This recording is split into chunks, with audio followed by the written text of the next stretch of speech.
Hello, welcome back. So, in the previous video, we looked at how to add stock to the system, and in this video, like I said earlier, we're going to be looking at how to pay for the stock that we received. Now, let me go through this again. I'm going to add stock, then I'm going to use that stock I added to.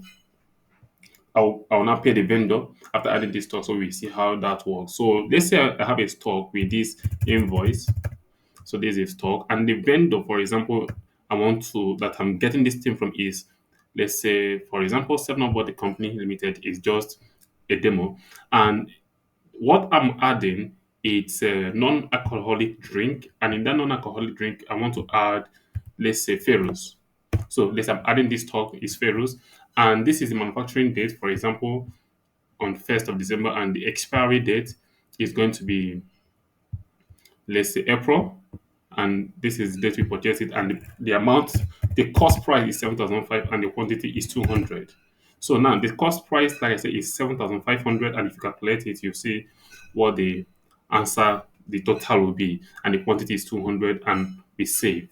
So we have purchased a stock now, and we've added the stock that we purchased from Seven Up Bottling Company and its Ferros. So if you now want to pay this, because now let's say you're adding stock, you just finished adding everything, and you've added this one as well, and you want to now pay your vendors, you've already paid them, so you now want to record the payment on the system. So you scroll down, you go to under account officer, you go to pay vendors. Now, when you go to pay vendors, you're going to see all the vendors they are owing. And the one we want to look at now is this last one here, Seven Up Body Company. We are owing them 1,500,000, and this is it. And if you click on the detail here, you're going to see what it is for. You say the due, we are supposed to pay 1,500,000.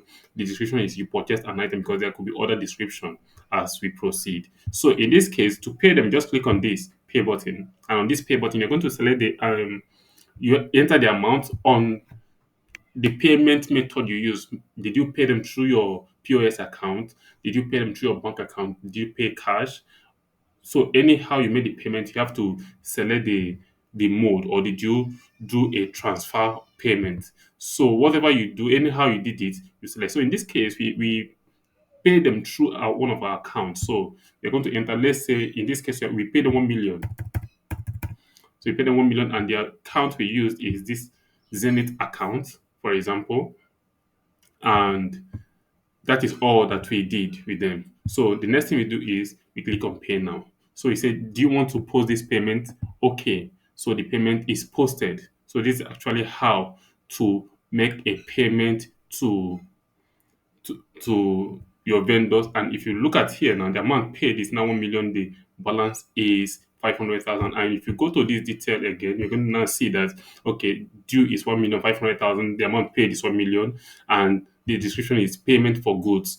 And this is the total due. This is the amount paid. But if you look at the list here, you're going to see that your balance is now 500,000. So as you keep on making payment, it keeps reducing the balance. So this is basically how to pay your vendors for the product they send, or for the product received. So, but you can as well, like I said earlier, you can as well make payment for product you are still expecting, because sometimes you want to deal with some companies, you have to pay ahead before you receive your product. In that situation, you have to go to under the same account officer, we have to see vendors deposit. Vendors deposit. In this vendors deposit, you're not going to select, okay, this is the vendor I'm paying. You select the vendor. Let's say we want to pay International Breweries PLC. Payment method, we say we are paying through bank. We select the account we are paying from. Let's say we are paying through the Zenith account, and the Zenith account here we have 90 million naira left. Okay, let's say we want to pay them 300,000 for a product we are still expecting, and it's International Breweries PLC. So we pay 300,000. So this is how to pay for a product that you are yet to receive. So when you now receive, if you look at this again, if you look at this International Breweries, if we go back to pay vendors and locate that International Breweries, these International Breweries, where is it? International Breweries. So if you look at the details here, you are going to see deposits. We deposited 300,000 for goods. Now, but if you look at this, we already owing, we've been owing them money.